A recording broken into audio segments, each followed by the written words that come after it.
driving. Trees went by. Me and Del were singing Little Runaway. I was blind. Yeah, running down a dream that never would come to me. Working on a mystery, going wherever it leads. Running down a dream.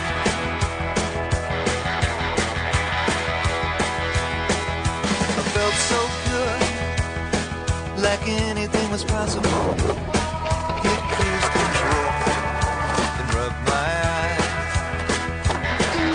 The last 3 days, the rain was unstoppable. It was always cold, no sunshine. Yeah, running down a dream that never would come to me.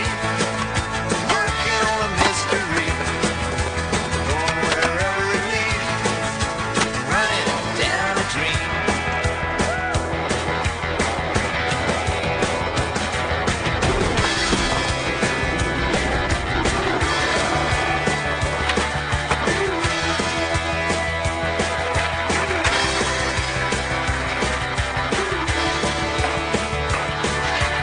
I rolled on, the sky grew dark. I put the pedal down to make some time. There's something good waiting down this road. I'm picking up whatever is mine. I'm running down a dream that never would come to me. Working on a mystery, going wherever it leads. Running down a dream.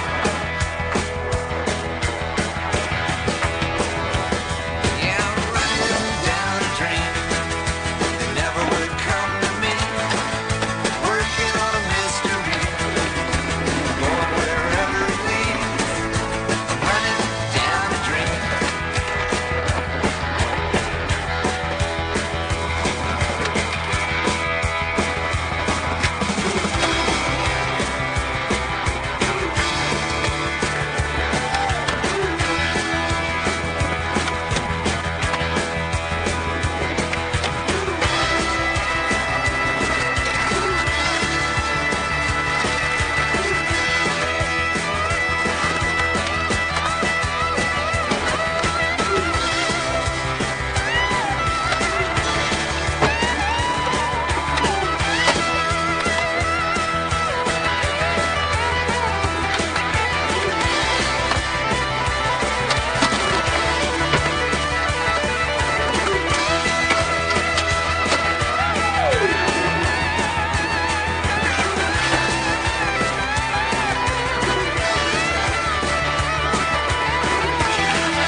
Yeah, Jamie!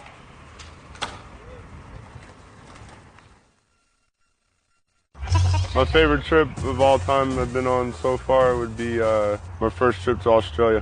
One of the first nights we were there, we decided to go to the casino. It was me, Moses Ikkonen, and Josh Freeberg. At the end of the night, I ended up walking away with $19,500 in Australian money. So that roughly equals out to about $13,500. So that started the trip very, very nicely. Since then, I've been to Australia probably 4 more times, and I lived actually over there in Sydney for 5 months. Everyone's super cool there, really nice. There's loads of free skate parks everywhere, up and down the coast, just all around the country basically. And street skating in all the major cities is really good, and even in some of the smaller cities. It's my favorite place so far.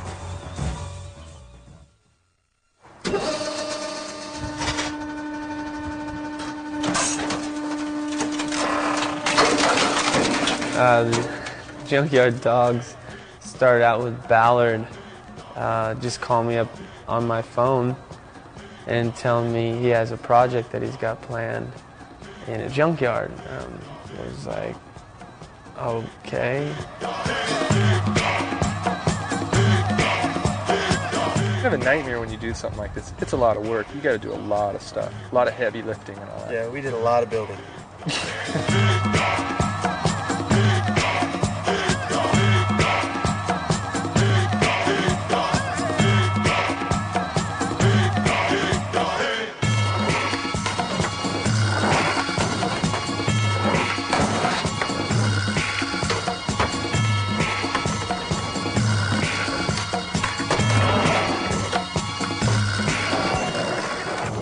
I remember walking around going, what's going on? What is this?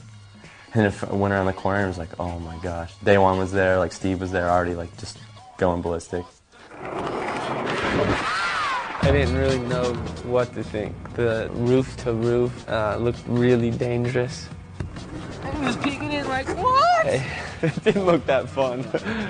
That's what I'm trying to say. It didn't look that fun when I got there. It wasn't scary necessarily. The only thing that was kind of frustrating was the fact that you couldn't get a pop off of that plywood because there was nothing under the plywood. It was just like plywood set across these like girders or whatever, you know. So a lot of stuff was just like, we're talking crop dusting kickflips over that thing, but you like going like 10 feet, you know, but they're only like 2 inches off. A couple times Daewon's feet flew over the edge and the board flies off and gets smashed into the ground, so it was scary at first. Actually, it was scary the whole time. What am I talking about? It just got a little bit easier.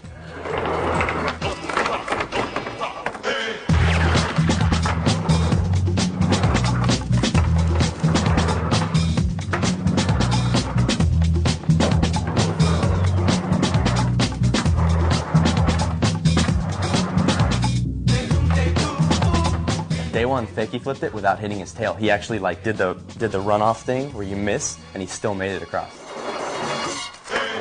And somehow it got in the air over an 8-foot wide flat gap, 25 feet off the ground or whatever, and onto the other side. I thought it was a little bit dangerous. I was a little bit worried about that. A lot dangerous. Not a little, a lot. I mean, that's a long fall. The tall one, that was amazing. That was amazing. I liked that. No net or anything, yeah.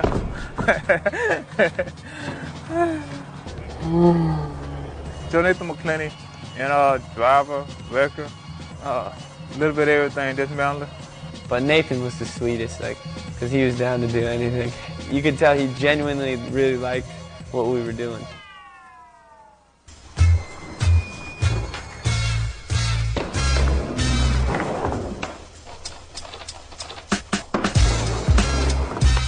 People got to look at something like this and think like, why in the hell are these guys in a wrecking yard jumping on cars? Like, No, there was some nice guys, all of them. The final result was good because we got a bunch of stuff, and it was actually ended up being fun when we set up the handrail that was made out of a flatbed of a truck or a bumper of a car. 69 Camaro, fender.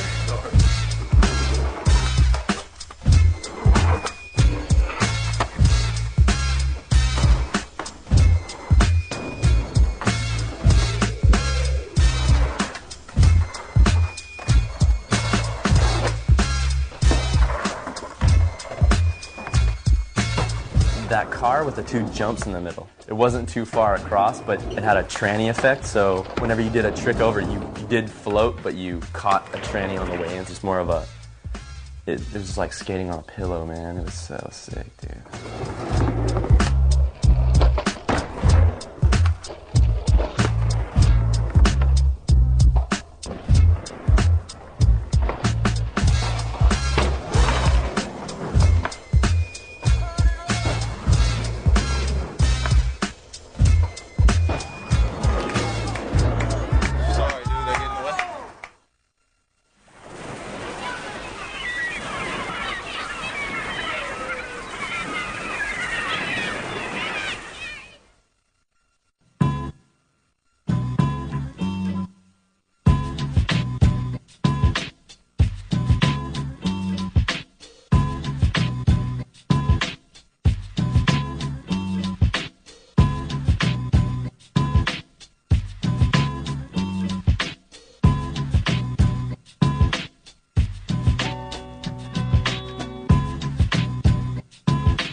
This giant production, just hundreds and hundreds of thousands of dollars, permits, shut off streets, a bunch of children. You got to pull the trigger.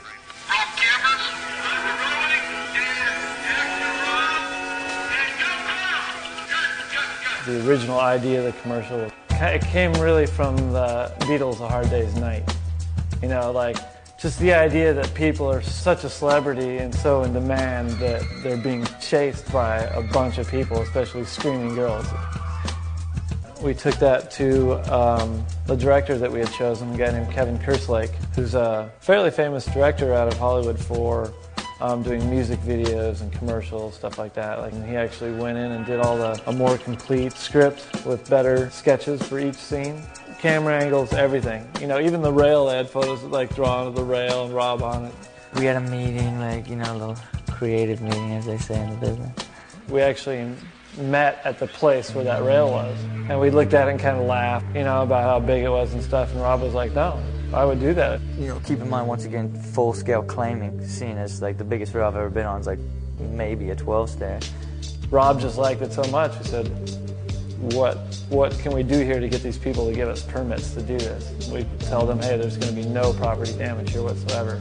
We're going to completely protect the property. And so the production company in Hollywood actually fabricated an entire rail that was bolted on to the existing rail. There's just, you know, all these kids, and so I gotta go walk and stand in front of them, you know. I'm just like, you know, what's up? You're chasing me. I know nobody here knows who I am. Like, I'm pro skater, you know, whatever. The first one is like, it's rolling, stand by. I took one push, and they just all started screaming, you know, like, ah! I just immediately bursted into laughter. Like, I had to just stop. I couldn't even believe it. The grand scale of the absurdity was just so much more than I ever even imagined. Like, it is like just high-pitched girl screams, like nonstop, over and over.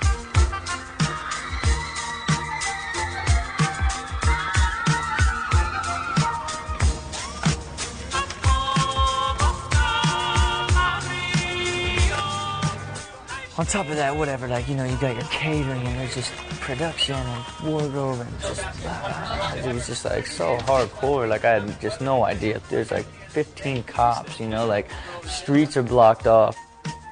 So that, you know, there's like the really hot like chick, like the older woman chick, right, that I slide up on.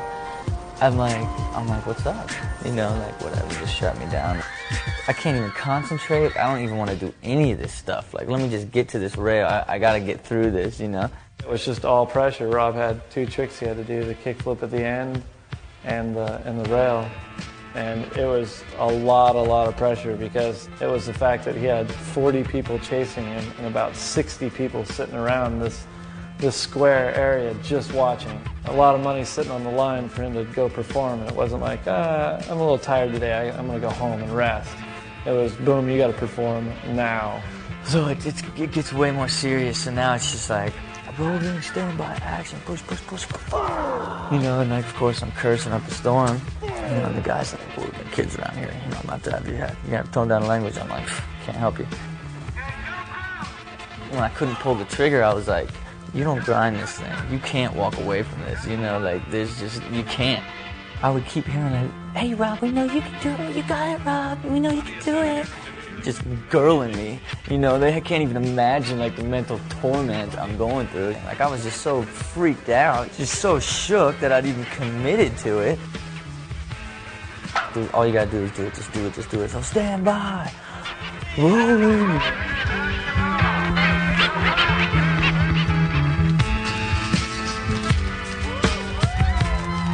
I was just like, oh my God, like, it took all my heart and soul to commit, and like, I almost died. So I gotta climb back up there and start over.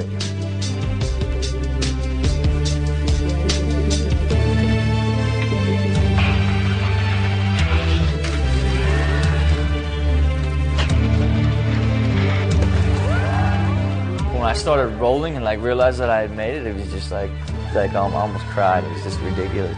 The pressure of all that and then actually be able to pull it off second try is pretty amazing.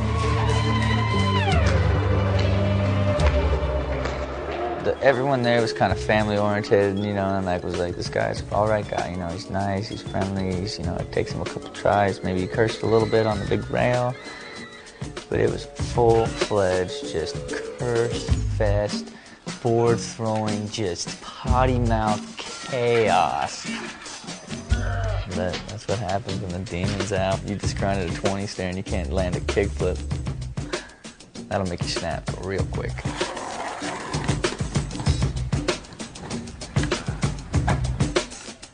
By the way, the last scene where Dyrdek does a kickflip off the trailer, we actually got Anthony to dress up like one of the construction workers. And if you really pay attention at the end of the handrail scene, Colin McKay is in a big white shirt running across the screen. It was fun just to go out and make a commercial based on, you know, the popularity of how I think the skateboarder should be.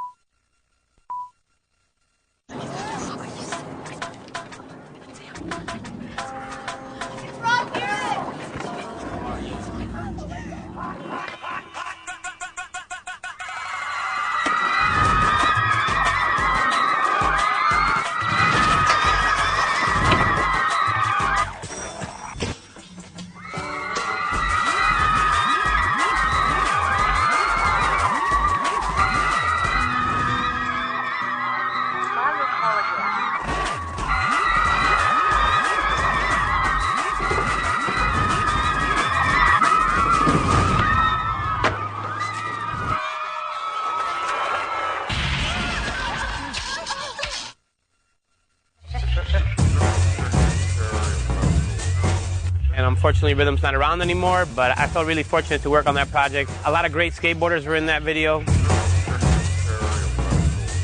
I feel the video was really well-rounded. It provided a lot of big skateboarding, a lot of technical skateboarding, Shanny skating like triple kink rails, Richard switch heel flip 5-0 on a bench. I skated some obscure stuff, a rail with a knob on the end. You know, we just wanted to portray the way we skated and the way we felt a video should look like.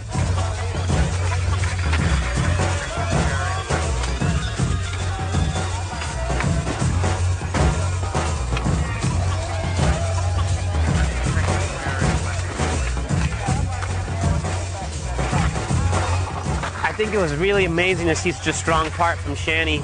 You could always tell when there's a good part when you could pop it in at any time, and it's still a great part nowadays. If that part would come out nowadays, besides his shoes and his t-shirt, you'd probably think it was him, you know, filmed it last month or whatever.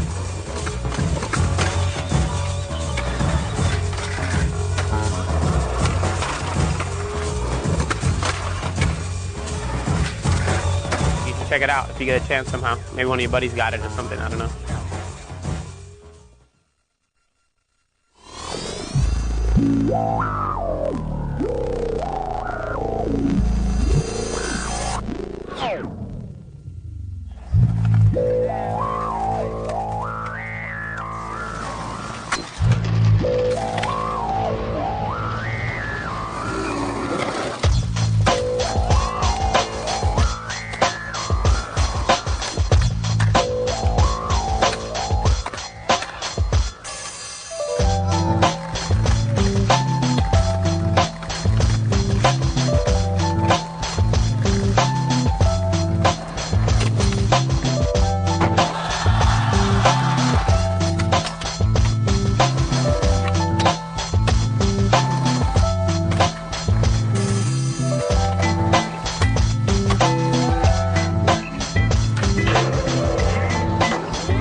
His name is Stefan Attardo. He's the star of a new pro model for Santa Cruz skateboards. He has been described as handsome, tough, talented, sexy, sensitive, dynamic, and brilliant. Amazing Flair raves Skateboarder magazine. He's been called a top contender for an Academy Award. Stefan Attardo is the Italian Stallion.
I've known Chad Simpson for a few years now, and he's always been a super cool, genuinely nice guy with unbelievable skill level on a skateboard. He can basically do anything he wants.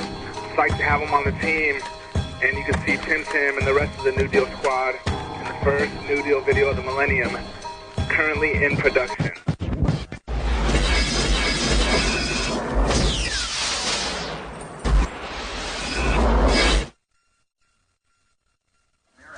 The Corey O'Brien was popular back in '89. A lot of kids bought it. It's 1990, boys. Let's get rid of the skeletons.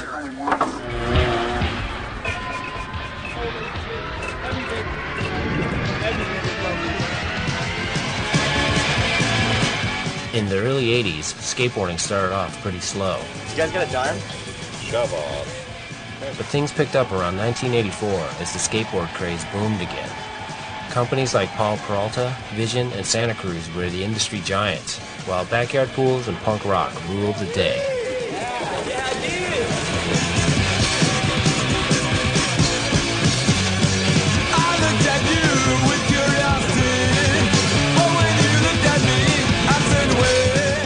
In the hyped-up environment of the mid to late 80s, a lot of experimentation went on in different areas of skateboarding.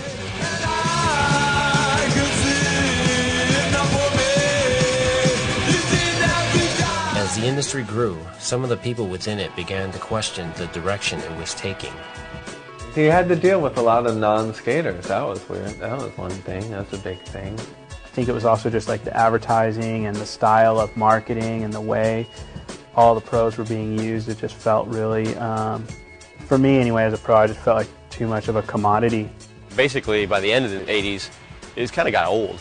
And there was a whole new breed of kids street skating, and there was bringing some new life to it.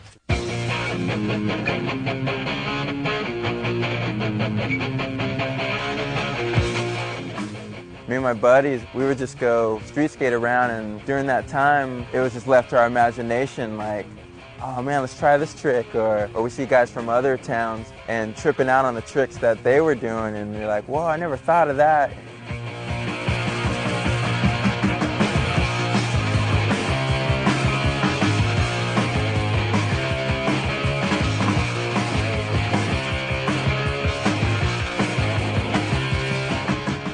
As street skating progressed, attention shifted away from the once dominant vert contest circuit. That was a huge shift, you know. Prior to that, contests were the most important thing, and if you didn't do well in a contest, companies weren't going to sponsor you. I just remember really feeling a big change as far as the way people saw things in skateboarding, because it was up to that point, aside from Dons and Nadists, the street skaters were just style guys, you know. Like Scott Oster was a serious guy. Scott Oster was someone that people respected as a pro street skater, and I would never say that he did anything that impressive, you know. But he had good style, you know. He was sick, and those are the guys who won the contest. And I just remember there was kind of a buzz around the stuff we were doing, because the stuff we were doing at that time was just so different than the established pros. For instance, the Moonster contest, I remember nose grinding the rail, and that being the most amazing thing to the crowd and to the other pros and stuff. Wow, because up to then, the contest rails were a 50-50 and or a board slide was the thing to do. And Tom Knox was there tail sliding it, and that was a big thing, you know.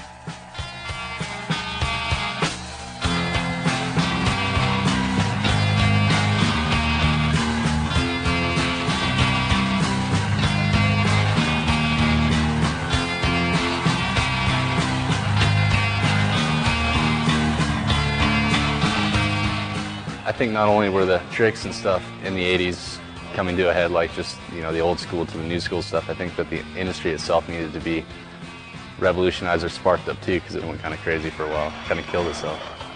One of the newer companies to make a mark was 8th Street, whose first two videos, Shackle Me Not and Hocus Pocus, featured some of the most progressive skating at the time, while shying away from the glossy style that had been standard up until that point. The quality of the footage is so bad. It's still a good video. The skateboarding at the time was amazing, so there was nothing you could say about it. I think that had a lot to do just that it's just easily accessible, you know? You're just look at that cheesy-ass footage of some guy hucking some crap over a ladder. And I had the same size ladder in my yard, and people, I think, could just pull it out and try to hook it up immediately. This new approach to video making led to 8th Street's next video, a short promo which was released in 1990.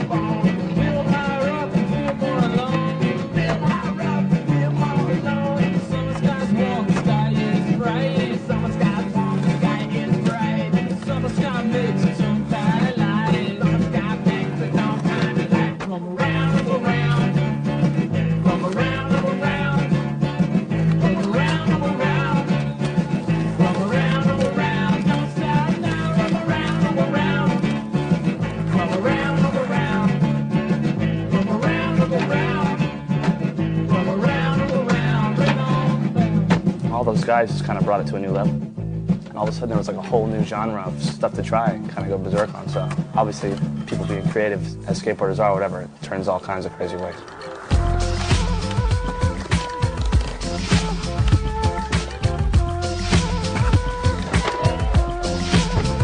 Vert was kind of at a stagnant point too, so I felt like it was time to try and keep Vert in tune with the street stuff, you know? I remember I learned him off the hip on the street course at skate camp. Kick with Vinny's off the hip, and I was like, this has got to be possible on Vert. Once I started trying to flip him and grab him, I was like, if I can catch it and hand it, it's definitely possible. That was when Vert, I think, took even a whole nother turn, starting to incorporate full-on street tricks into the Vert.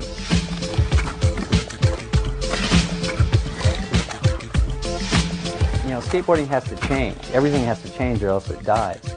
And it's just a progression.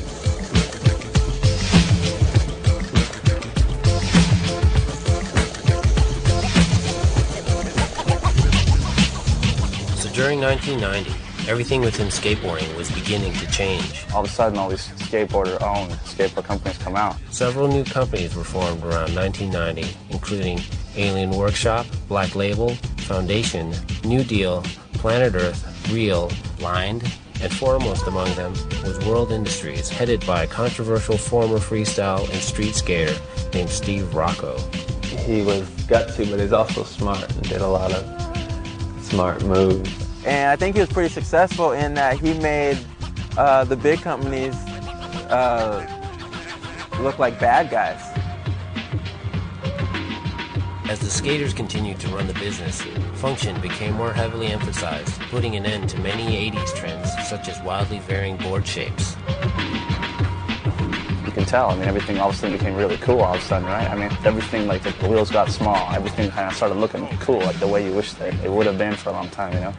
With all the new changes came a whole new generation of inspired skaters, also producing a number of influential videos. Hey, fellas, how's it going? This is my friend Al. Hi, how's it going? He works at Heights Beach High School and lets us skate whenever he wants.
For better or for worse, in 1990, the new school took skating to the next level.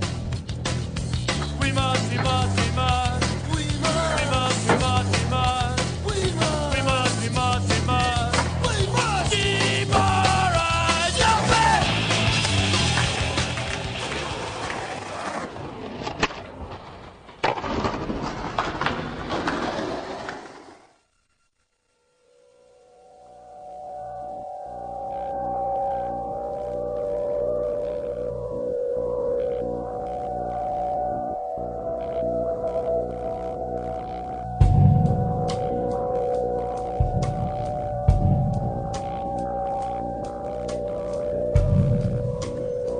Do I look nervous?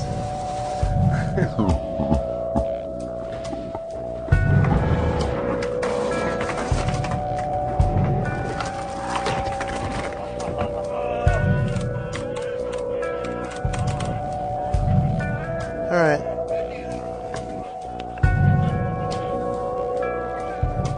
What are they going to show this on?